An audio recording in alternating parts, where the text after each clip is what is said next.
Cette fois-ci, on va inviter à tes côtés Shams Diane, qui est modérateur sur ce débat, qui va avoir pour objectif de nous parler des nouveaux patrons.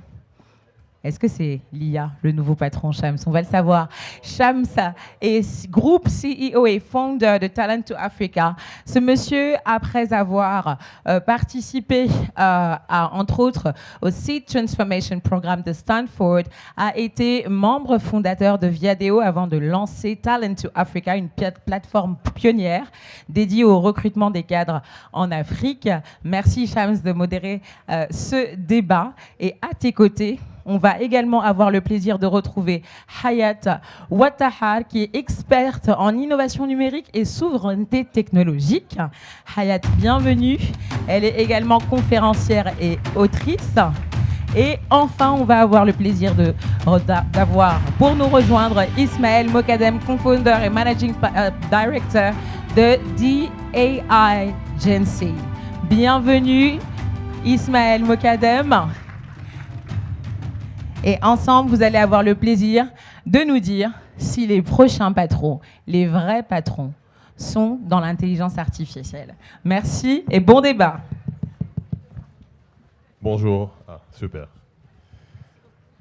Bonjour à toutes et à tous. Assalamu alaikum. Kulshi biher. Mashallah. Je me présente comme je suis d'abord un ex-Kazaoui qui a toujours énormément de plaisir à revenir au Maroc, parce que je m'y sens bien, je m'y sens chez moi. Et si vous avez du soleil aujourd'hui, c'est un peu grâce à moi, parce que Shams, ça veut dire soleil. Voilà. Et la bonne nouvelle qu'a annoncé Taha, c'est que l'IA va nous permettre vraiment de pouvoir d'avoir de multiples vies. Et peut-être que je vais pouvoir aller vers une carrière de basketteur, parce que je pense que certains pensaient que c'était le cas en mon temps. Mais là j'ai vraiment énormément de plaisir à modérer ce premier panel sur un sujet à la fois fascinant, stratégique et parfois déroutant, l'intelligence artificielle. Donc le titre est volontairement provocateur, l'IA, nouveau patron des métiers. Donc la bonne nouvelle aussi, c'est qu'on a un nouveau patron, au-delà de ce qu'on a déjà eu jusqu'ici. Et ça va être l'IA.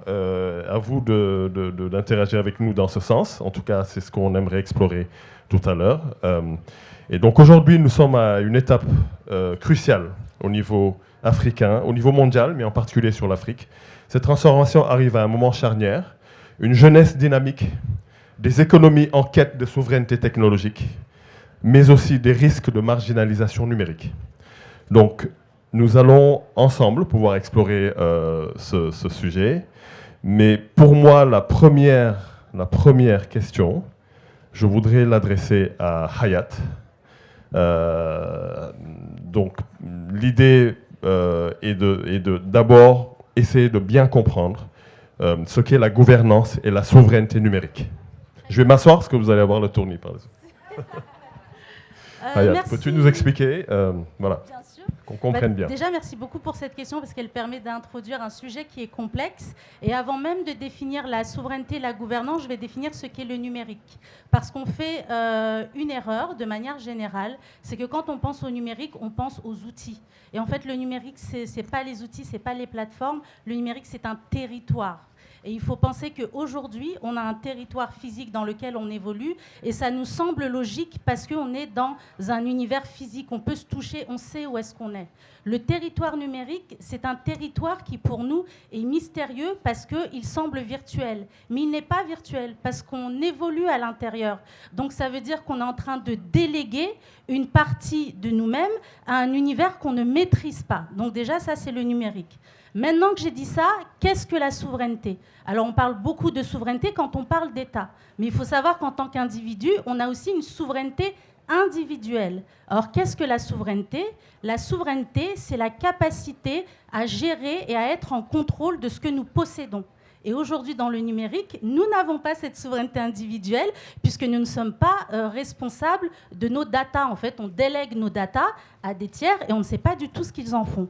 Or maintenant, qu'est-ce que la gouvernance? La gouvernance, c'est la capacité à mettre en place des règles, de s'y tenir, de manière à évoluer de manière sereine et en toute sécurité dans le numérique. Et pourquoi c'est important? Parce que l'éveil qu'on a aujourd'hui sur la souveraineté vient avec l'intelligence artificielle générative, parce qu'on est en train de déléguer notre capacité de réflexion à des machines. Et c'est extrêmement dangereux, parce que comme l'a dit l'intervenant précédent, c'est que le danger qu'on a aujourd'hui, c'est qu'en ne sachant pas comment fonctionnent ces outils, on leur délègue notre cerveau, parce que l'intelligence artificielle, c'est un réseau de neurones artificiels.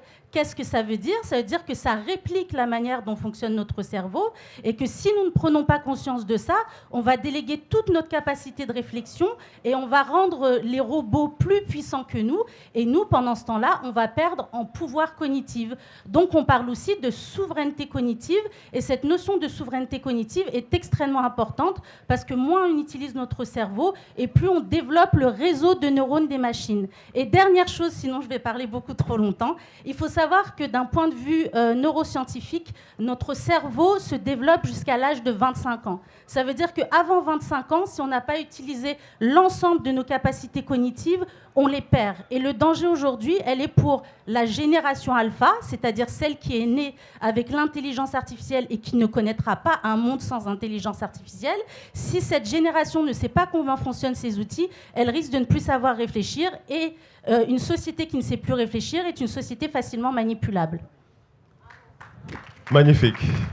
Magnifique. Donc aujourd'hui, je pense que grâce à cette définition de Hayat, on a plus de clarté de ce point de vue. Merci beaucoup. Je voudrais, avant de poser la prochaine question, je voudrais savoir ici qui pense que son métier va disparaître dans les 5, 10, 20 prochaines années. Est-ce que vous avez cette crainte? Est-ce que quelqu'un, vous avez peur? Vous êtes... Qui a peur? Ah, vous serez à la retraite. Bon, ce sera réglé alors. Mais vous allez continuer à travailler, c'est ça aussi la bonne nouvelle.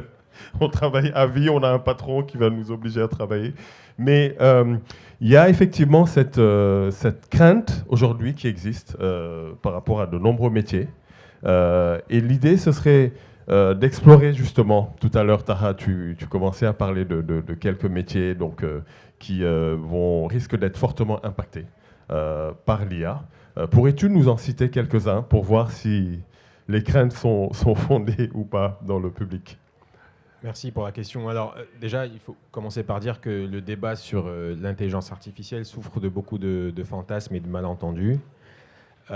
Si je veux vraiment être provocateur, je dirais que le future of work ne devrait pas se transformer en end of work à cause de l'intelligence artificielle.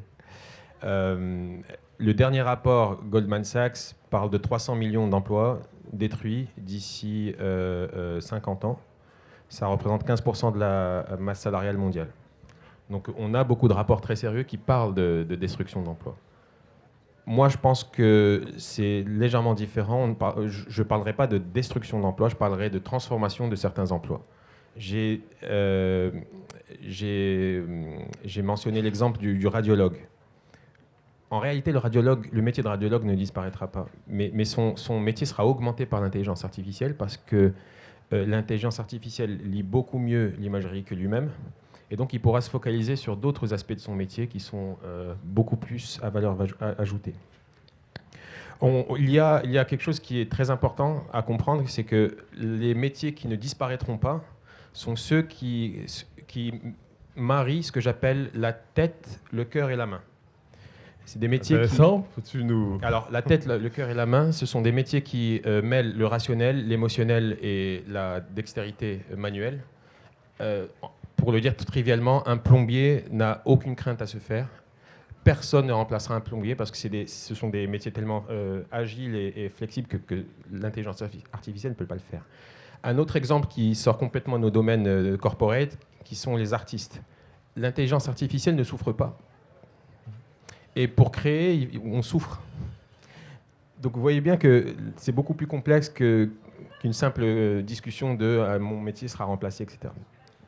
Donc moi je parle de transformation et pas de destruction. Intéressant. Intéressant. Alors nous allons déjà, Ismaël, bienvenue de nouveau. Ce serait intéressant d'avoir ton point de vue sur ce sujet en particulier, parce que c'est vraiment quelque chose qui est assez redondant. pour avoir ton point de vue en tant que dirigeant d'une agence spécialisée dans le domaine de l'IA. Oui, alors par rapport au sujet de remplacement d'emploi, aujourd'hui, moi, je peux apporter un éclairage basé sur mes interactions avec les organisations qu'on accompagne au quotidien. Aujourd'hui, je dirais qu'on est plus en train d'augmenter les collaborateurs que de substituer. L'IA n'est pas là pour se substituer aux collaborateurs. En fait, on a vu depuis à peu près 2 ans l'arrivée de cette nouvelle IA qu'on appelle l'IA générative, qui a beaucoup d'apports en entreprise, notamment sur 3 grands axes. Le premier, c'est tout ce qui est recherche, analyse, traitement de l'information de manière générale.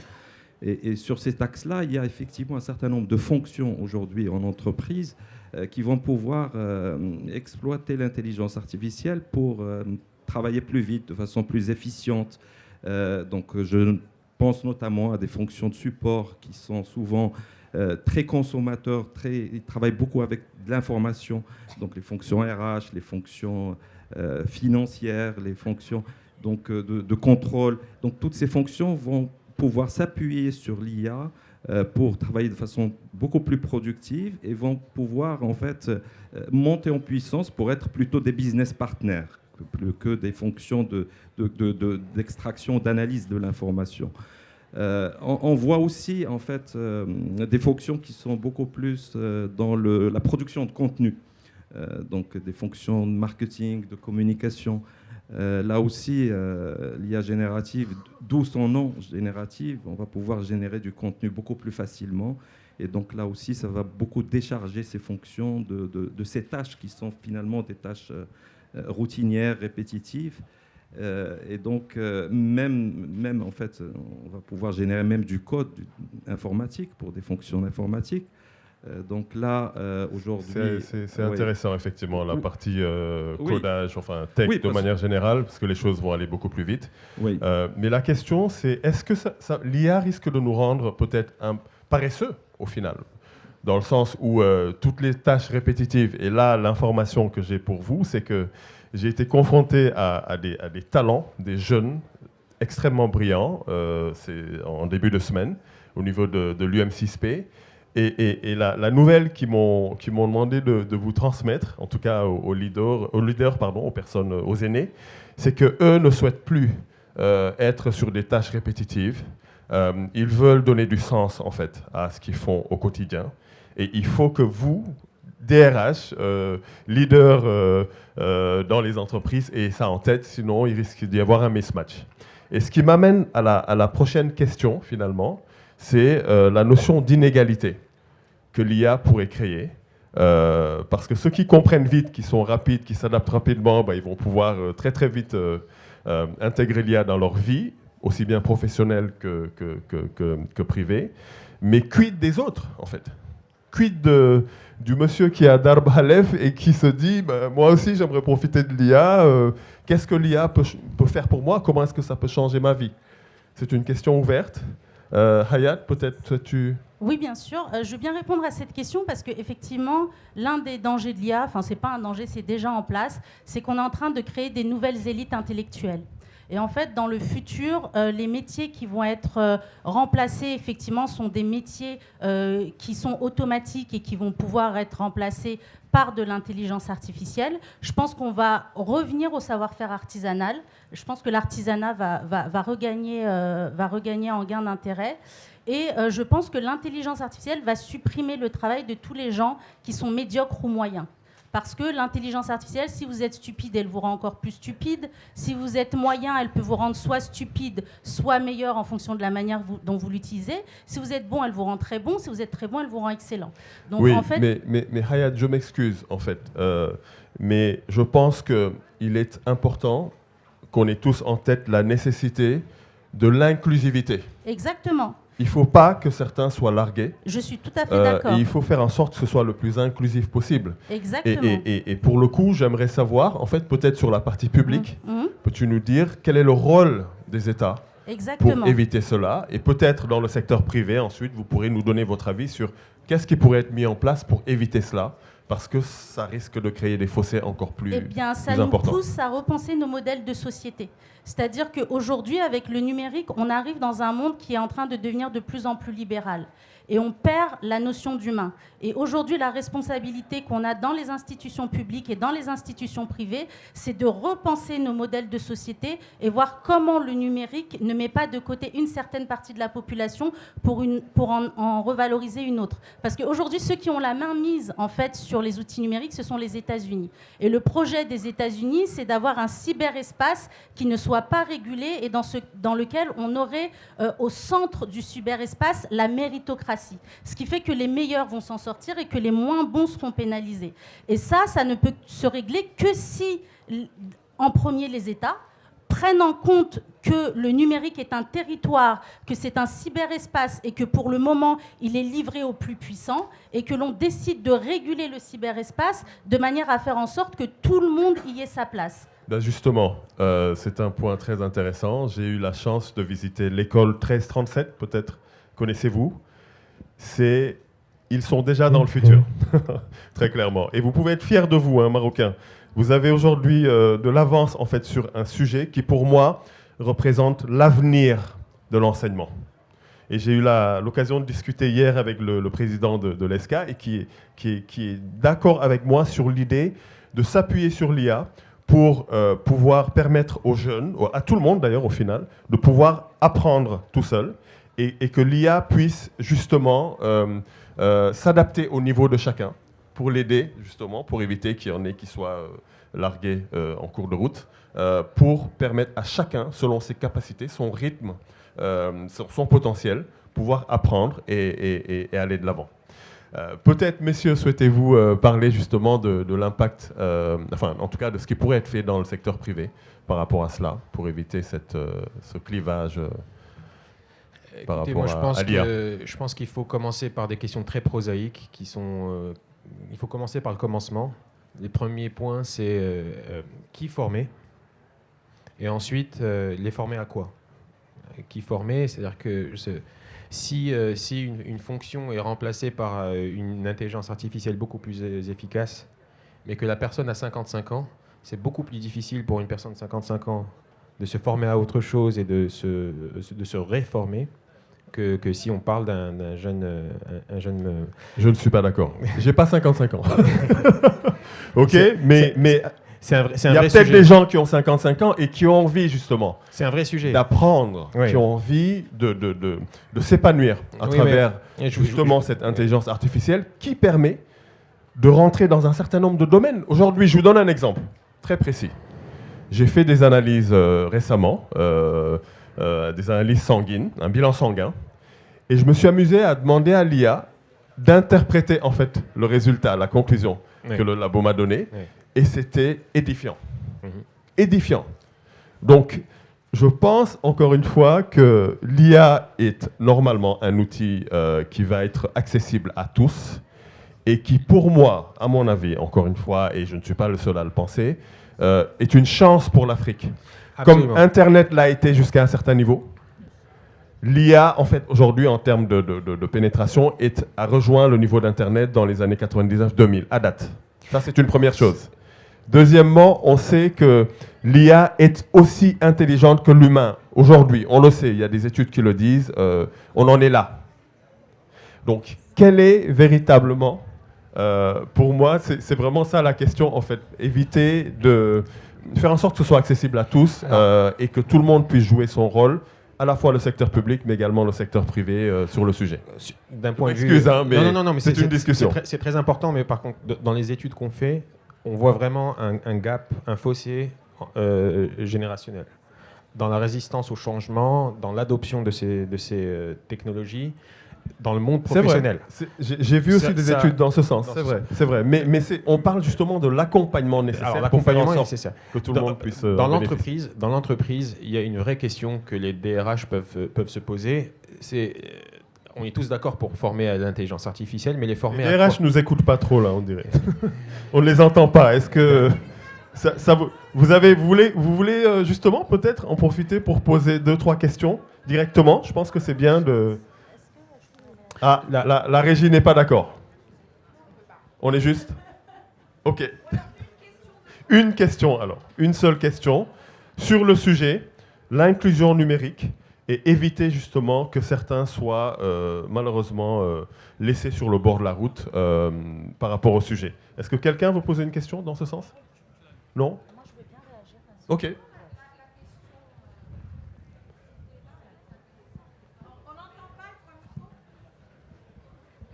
Bonjour. Bonjour. Safia Ezzez, DRH de l'Université Al-Akhawaï.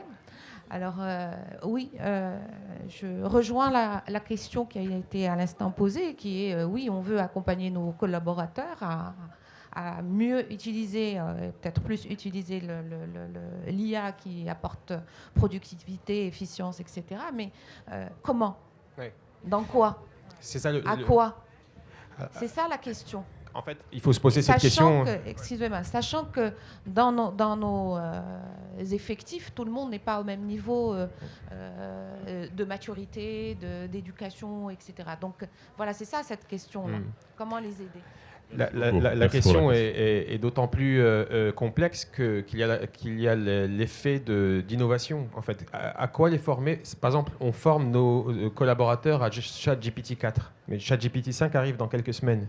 Est-ce que ça vaut le coup d'investir à ce point Donc il y a le rythme d'innovation qui rend... Je crois que même ceux qui créent l'IA sont eux-mêmes dépassés par la rapidité. Moi, si j'investis sur un programme de formation de 400 collaborateurs et que dans un an, il y a une fonctionnalité complètement nouvelle, oui. C'est un vrai challenge pour les RH. Donc qu'est-ce que je fais?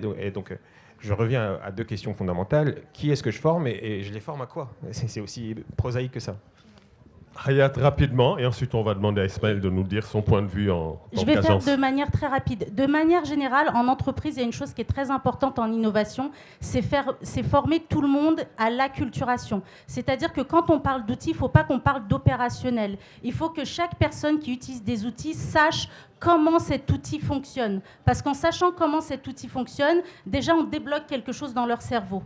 Donc déjà ça c'est super important. Et surtout une fois qu'il y a l'acculturation, ensuite il y a aussi éduquer à l'autonomie, à la curiosité. Parce qu'après il va falloir qu'ils se tiennent à jour. Donc ça va être une veille personnelle. Et donc ça dans les entreprises, la première chose à faire c'est on ne forme pas à l'opérationnel directement. D'abord on fait une acculturation profonde pour qu'on comprenne comment fonctionnent les outils. Et une fois qu'on sait comment fonctionnent ces outils, ensuite on les utilise. Très très bien. Ismaël, peut-être rapidement avant que nous... Oui, je peux apporter un éclairage par rapport à ce que je vois en tout cas au niveau des entreprises aujourd'hui. Il faut tout de même distinguer deux choses, parce que quand on parle d'intelligence artificielle, c'est un terme qui a été beaucoup médiatisé ces 2 dernières années notamment, et on s'y perd. En fait, pendant 15 ans, les entreprises mettent l'intelligence artificielle chez eux pour adresser pas mal de besoins. Et ça, c'est une intelligence artificielle qui est du sur-mesure, qui nécessite beaucoup de compétences. Donc, c'est là où on a parlé tout à l'heure de compétences en ingénierie de la donnée, des compétences pointues en data science. Et ça, c'est des choses, effectivement, les besoins en compétences et en talents sont importants. Et il y a une carence en talents, de façon générale.